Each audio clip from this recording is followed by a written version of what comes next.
விஜயகாந்த் அவர்களை பற்றி பிரேமலதா விஜயகாந்த் அவர்கள் கூறியதை தற்பொழுது காண்போம். கல்யாணத்துக்கு முன்னே இவருடைய படங்கள் நிறைய பார்த்துருக்கேன். இவர்தான் கணவராக வருவார்னு நினச்சி கூட பார்க்கல. எங்கள் சொந்த ஊரான மூங்கில் துறைப்பட்டில் ஒரு தேட்டர் இருக்குது. அங்கே இவருடைய படங்கள் அதிகமாக ஓடும். புது படமானாலும் பழைய படமானாலும் கூட்டம் அதிகமாக இருக்கும்.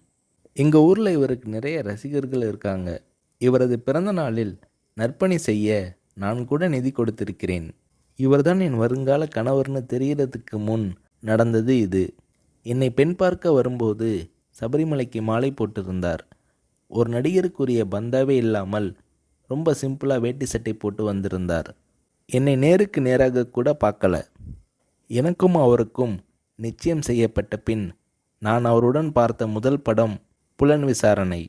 அவர் மதிக்கிற பெரியவங்க கிட்ட எழுந்து நின்று வரவேற்று பணிவாக பேசுவார். அவர் மனசில் ரொம்ப மதிக்கக்கூடிய கலைஞர் மூப்பனார் ஆகியோர்கிட்ட இருந்து ஃபோன் வந்துச்சுன்னா எழுந்து நின்று கை கட்டிக்கிட்டு பணிவாக பேசுவார். என்னை பிரேமான்னு அன்பாக கூப்பிடுவார். அன்பான கணவர், நல்ல பிள்ளைகள், ஒரு பெண்ணுக்கு இதைவிட பெருசாக என்ன வேணும் என பூரிக்கிறார் திருமதி பிரேமலதா விஜயகாந்த் அவர்கள்.